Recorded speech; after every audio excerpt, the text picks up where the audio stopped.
Hola, para darle contexto a la lección de hoy, a la lección número 10, voy a leer un fragmento de la novela Opiano Licario, la segunda parte de la novela Paradiso, ambas escritas por el gran, portentoso genio cubano José Lezama Lima, una figura clave de la intelectualidad insular de mediados del siglo pasado, creador e impulsor del movimiento llamado Nuevo Barroco Americano, junto con algunos colegas suyos renombrados como Alejo Carpentier, como el pintor René Portocarrero, que ilustró varias de las portadas de los libros de Lezama Lima, como José Rodríguez Feo, el mecenas de la revista Orígenes, fundada y dirigida por Lezama Lima. Entonces hablamos de un crisol espiritual, artístico, intelectual, muy poderoso. Este es el nicho de Opiano Licario. Opiano Licario es un personaje importantísimo en la primera novela Paradiso. Es el maestro de José Semí, figura central de Paradiso, y muere hacia el final de Paradiso. Su enseñanza como maestro de una materia enigmática que se llama el eros cognoscente. Esa es la materia de sabiduría de Opiano Licario.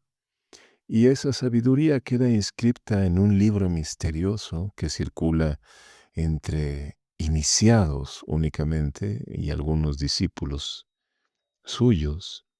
Este libro lleva por nombre La súmula nunca infusa de excepciones morfológicas. Entonces, en este fragmento que voy a leer, se encuentran conversando en varios temas, entre ellos destacado el tema de anécdotas con Opiano Licario. Se encuentran conversando la hermana de Opiano Licario, Inaca Eco Licario, y el ya mencionado José Semí. Pues volvamos al Ricorsi, dijo Inaca Eco a José Semí. Prosigo. Entonces me fue haciendo Licario leer a Santa Teresa y a San Juan de la Cruz, pero recuerdo que me dijo que la guía en lo espiritual de Molinos debía ser mi manual de cocina. Se refiere a Miguel de Molinos, el escritor místico español, creador de la doctrina contemplativa llamada quietismo. Me dijo que en lo espiritual de Molinos debía ser mi manual de cocina. Yo le llamaba a esa contemplación solar la turbación provocada. Llamaba a esa contemplación solar la turbación provocada, expresión que desde luego es molinismo puro. Cita Inaca Eco. Si la tentación no le refrenara, sin remedio se perdería, pues el Señor, el magnánimo, el dador, permite por momentos la perversión, pensamientos contra la fe, horribles tentaciones, gula, lujuria, maldición y rabia, para que nos conozcamos y humillemos. Cierra la cita, Guía en lo Espiritual, Miguel de Molinos, capítulo 9. Prosigue Inaca Eco. Después de esa turbación provocada, me hacía llorar.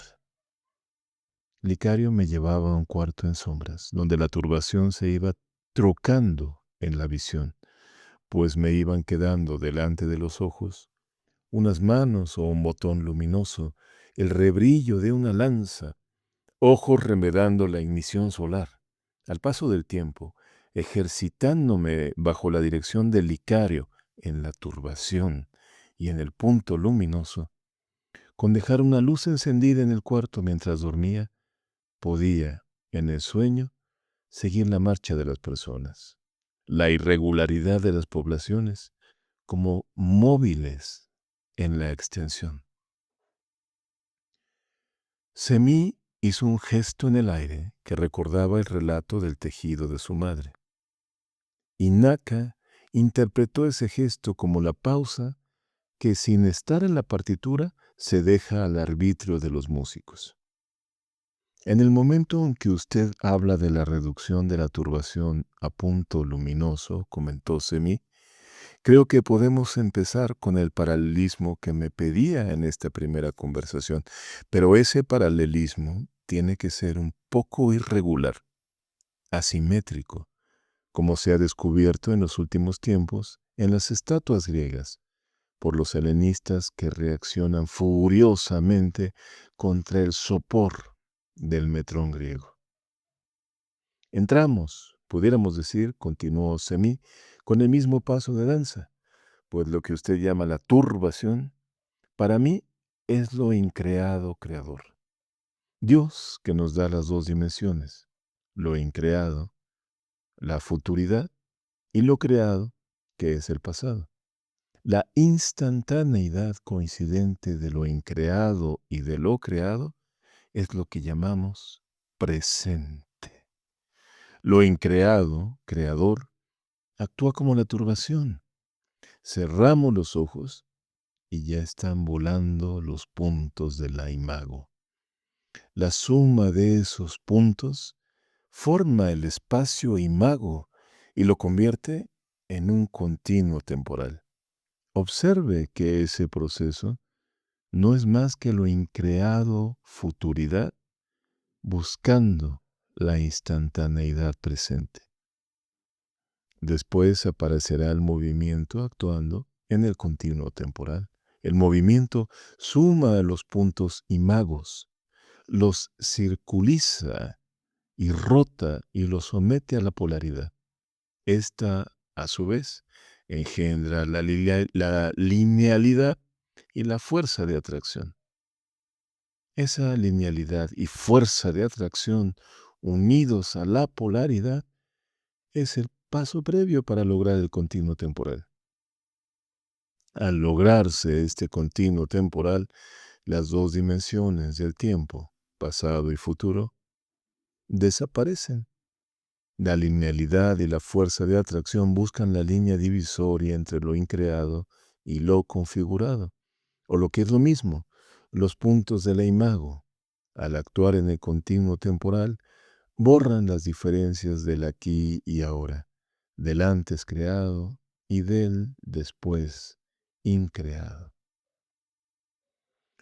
Lo que ahora le voy a decir tiene algún contacto con sus experiencias, pues usted ve caminar y la imago cabalga también en el continuo temporal. La infinita posibilidad cohesiva de la metáfora que usted la ve como res, como cosa, yo la observo como posibilidad cohesiva que al actuar en el continuo temporal se trueca en la posibilidad de la imago como cuerpo en el espacio. La imagen dura en el tiempo y resiste en el espacio. El hombre participa por la imagen, al igual que por la caridad, de la futuridad increada del demiurgo, pero la imagen es concupiscible, pues tiene que fundamentarse en lo creado para llegar a lo increado creador. Nuestro cuerpo es como una metáfora, como una posible polarización en la infinitud que penetra en lo estelar como imago. Caminar en el espacio imago es el continuo temporal. Seguir ese continuo temporal engendrado por la marcha es convertir lo increado en el después. La extensión progresiva fijando una cantidad novelable. Ya estamos en la novela. Pour l'amour de Dieu. No andemos tan deprisa, interrumpió Inaka. Volvamos al cuarto oscuro y a los errantes puntos luminosos que lo recorren. Recuerdo ahora que de la Porta, el creador de la cámara oscura, tiene un precioso tratadito sobre la destilación. Semí observó la recta interpretación de las pausas y el adecuado y natural traspaso de la conversación. Al principio pensó que sería imposible evitar cierta disimulada violencia al pasar la conversación del uno al otro. No se interrumpían, ambos proseguían. Las turbaciones coincidían, los puntos imagos concurrían, furiosa imantación en la línea del horizonte. Durante años seguí acariciando el libro que me regaló Licario, dijo Inaka.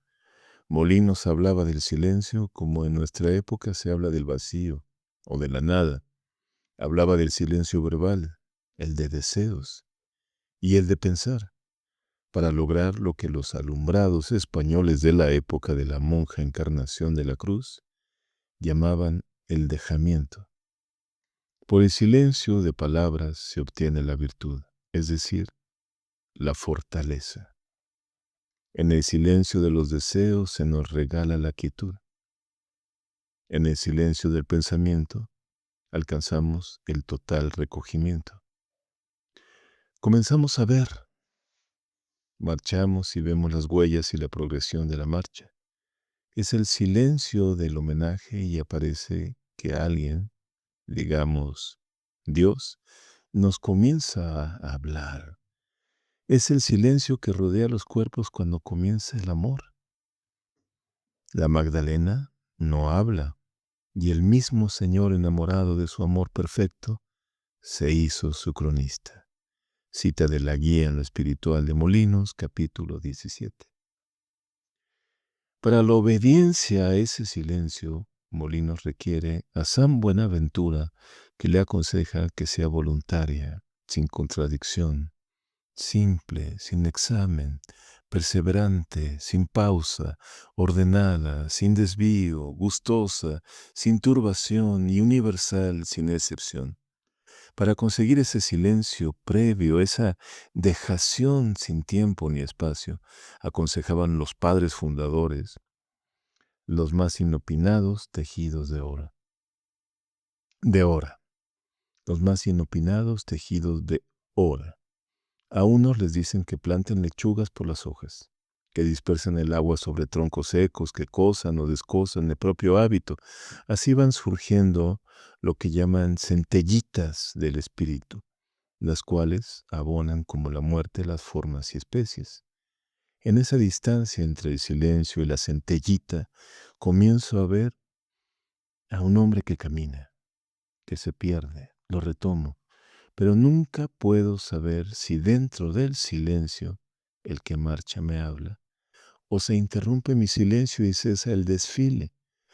Puedo seguir esa marcha, pero a veces lo que yo percibo como abismo, y Pascal creía que todo hombre lo llevaba a su lado, se lo traga. Puedo decir que esa visión, pues el abismo acompañante lo que hace es reproducir la primera turbación de la contemplación solar. Consiste tanto en ver como en no ver. Nunca podré saber si tengo el don de la visión, pues solo veo lo que prosigue y me obnubila, obnubila, me obnubila lo que me interrumpe. Me voy a aprovechar de su última afirmación para interrumpirla, le dijo Semí. En esa dimensión la imago viene a completar esa media visión, pues si no existiese lo posible de la visibilidad de lo increado, no podría existir la cantidad novelable. Y este diálogo entre usted y yo sería imposible. El simple existir se nutre de la cantidad novelable. Cuando ésta se circuliza, es decir, cuando se equilibra en la bipolaridad del círculo, desaparecemos. Es la única justificación de la muerte. Cuando los agrupamientos cohesivos de la metáfora no funcionan como incipit en el espacio imaginario, regido por el cuerpo en marcha de la cantidad novelable, así se engendra la putrefactio de la muerte. La bipolaridad impide el movimiento. Lo que se prosigue no interrumpe en lo que interrumpe. El continuo temporal de la imago es lo único que puede prevalecer sobre lo que nos interrumpa.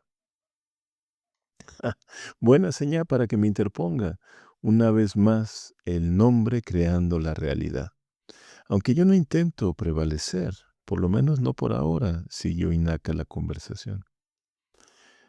No es una amenaza, pero detesto toda hipocresía preliminar, pues aunque el Icario quiso siempre que mi sentido de la visión no pasase de un juego de salón, ahora comprendo, por la cercanía de usted, que nosotros dos, aliados en el reino de la imagen, seríamos la nitroglicerina de las transmutaciones, algo así como el descubrimiento de las cadenas nucleares del mundo eidético, haciendo de nuestros pensamientos homúnculos jugadores.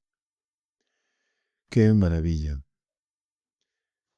maravilla este entramado que forman Inaka Eco Licario, una mujer excepcional, y José Semí, nombre de una agudeza interestelar. Por supuesto, están tejiendo el inicio de lo que será una profunda entrega erótica. Esto es un cortejo mutuo, un tejido de enamoramientos que tiene una base metafísica.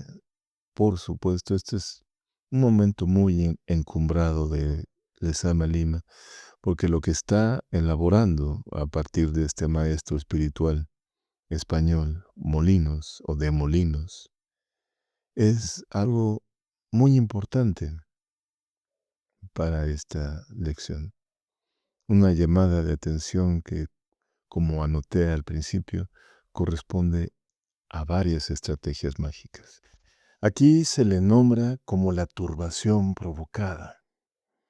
La turbación provocada es fundamental para producir la visión, y la visión provocada por la turbación es principal para sostener el deseo como creador, como creadora del deseo.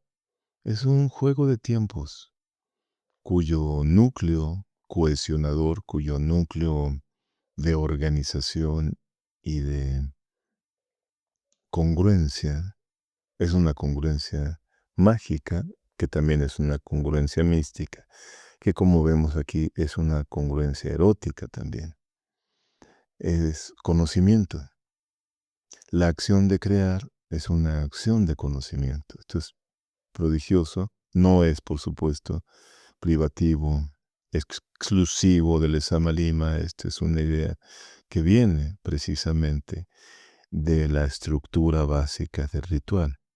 El ritual se sustenta en la imago, es decir, el reino de la imagen. Ese es el imago o la imago, el universo de la imagen.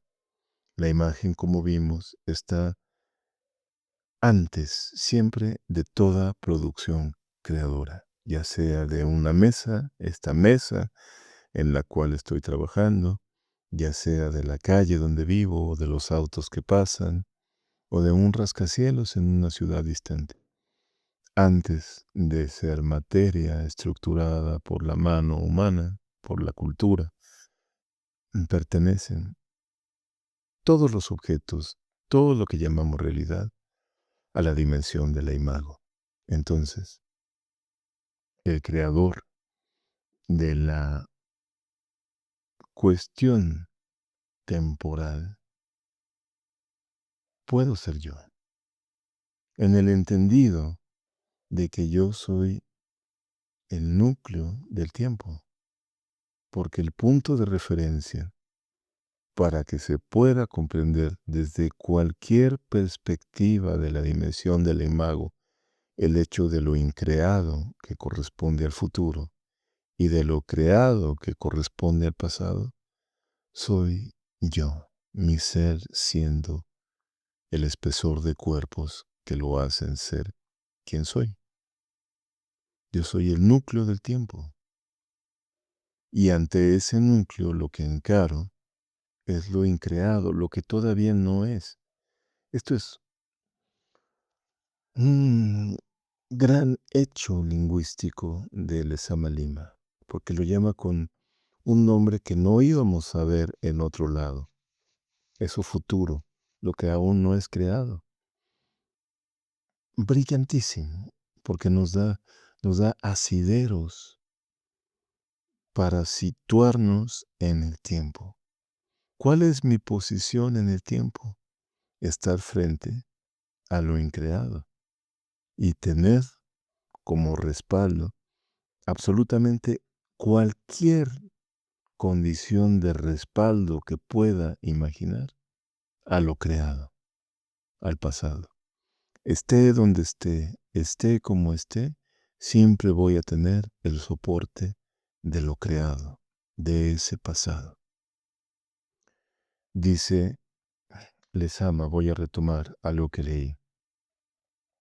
Lo increado, creador, actúa como turbación. Fíjate qué sentido adquiere esto. Lo increado, eso que es futuro y que trae eso que es futuro, lo que es y lo que trae, es creador en el sentido en que yo lo encaro como creador, por medio de la turbación, por medio de esa estrategia mágica que es descolocarme de lo increado como si fuera ya creado. Yo sé que esto parece revoltijo, pero no lo es. Si yo me sitúo ante lo increado como si ya fuera creado, estoy viendo el futuro como potencialmente irremediable. El futuro va a ser sufrimiento, el futuro va a ser carencia, el futuro va a ser dolor, muerte y agonía. ¿Por qué? Si es increado, ¿cómo dispones que lo increado sea creación? Por un hipnotismo. Por un hipnotismo, porque no estoy en presencia. Ahí está. Si yo estoy en presencia y la turbación voluntaria, la turbación adoptada, me da esta condición, no de ver lo increado como creado, sino ver lo increado como creador. Lo que todavía no es el futuro es creador de mi voluntad y mi voluntad es creadora de lo increado. Entonces yo decido. La turbación es un switch, es un momentum, una fuerza disparada que me hace abrir los ojos y ver la presencia como visión que se coloca en el presente, presencia y presencia, presencia y presente.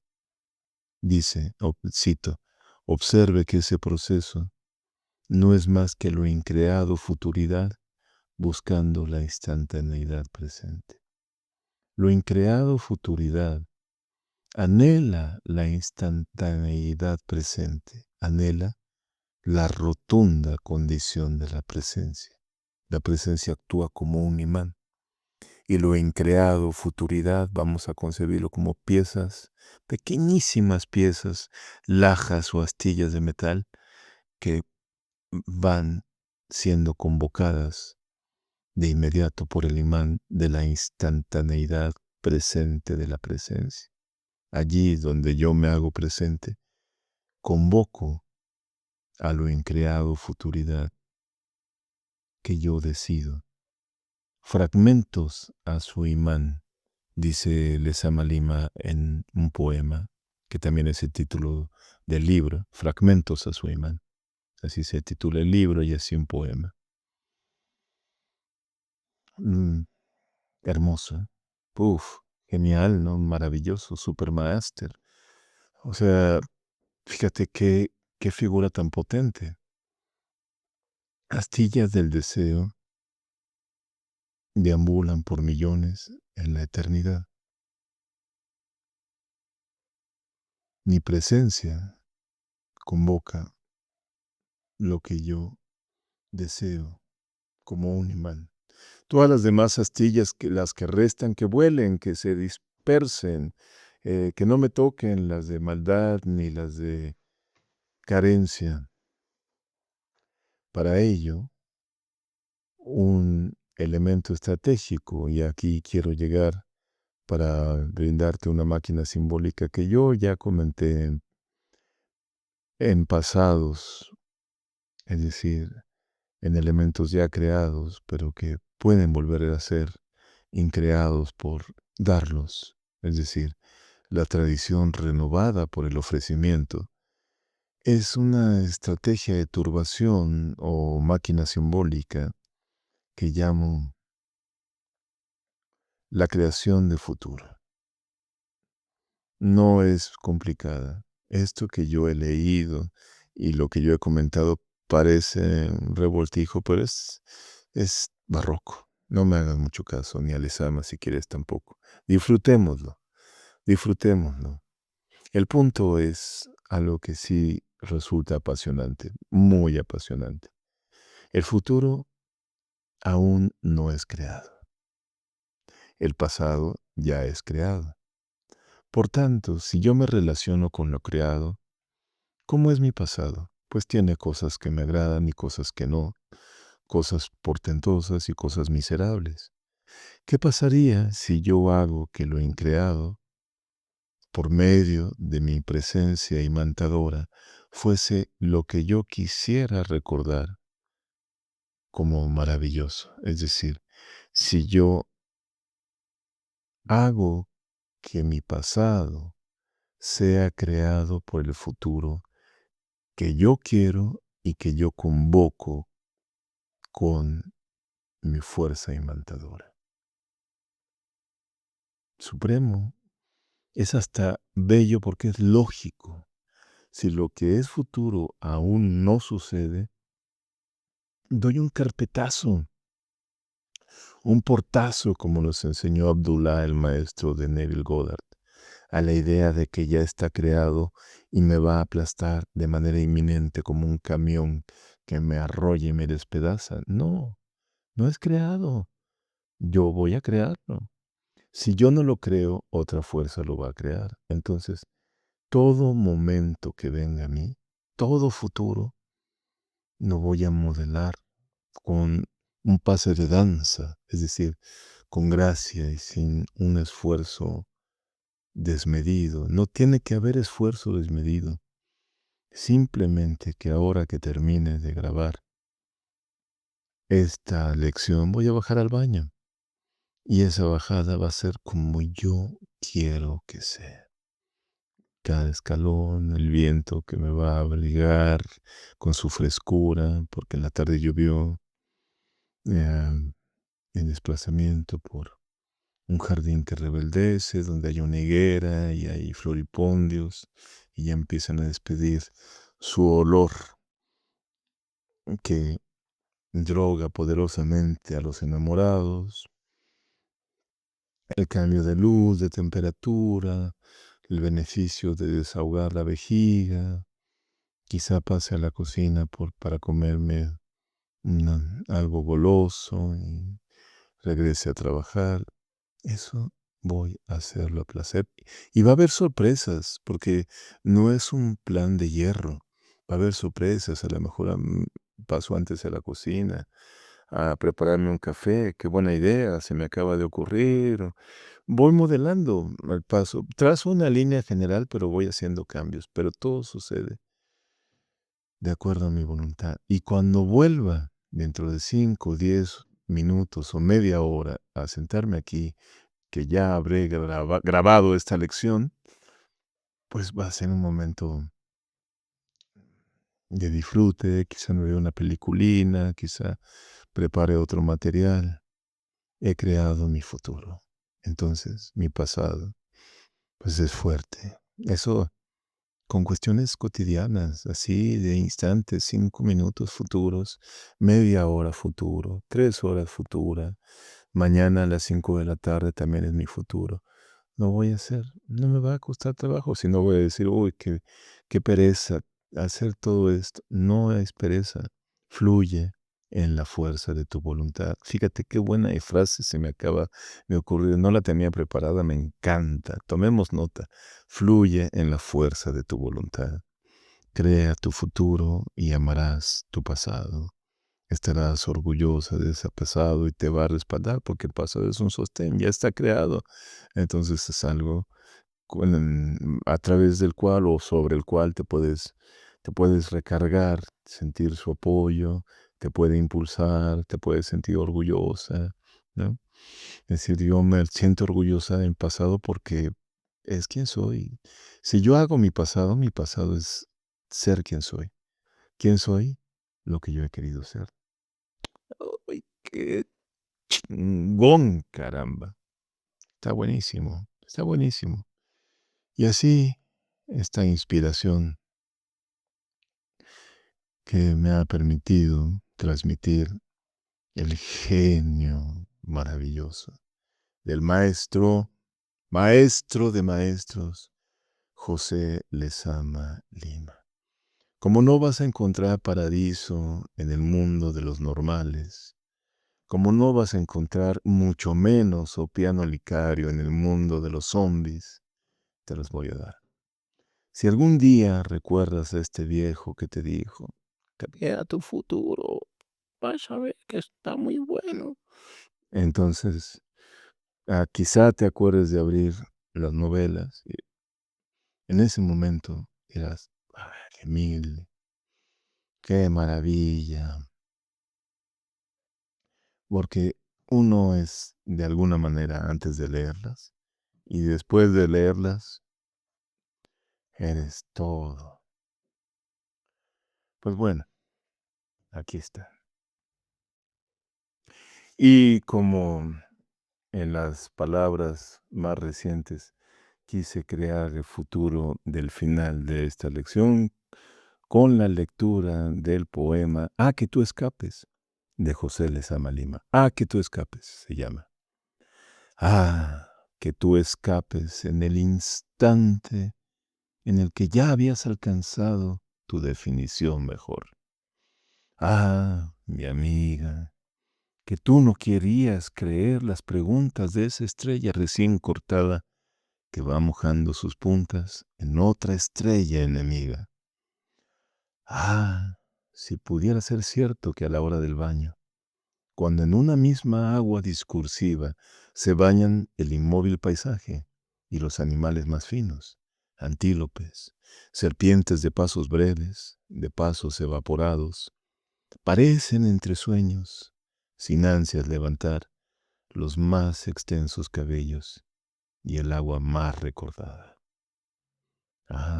Mi amiga, si en el puro mármol de los adioses hubieras dejado la estatua que nos podía acompañar, pues el viento gracioso, se extiende como un gato para dejarse definir.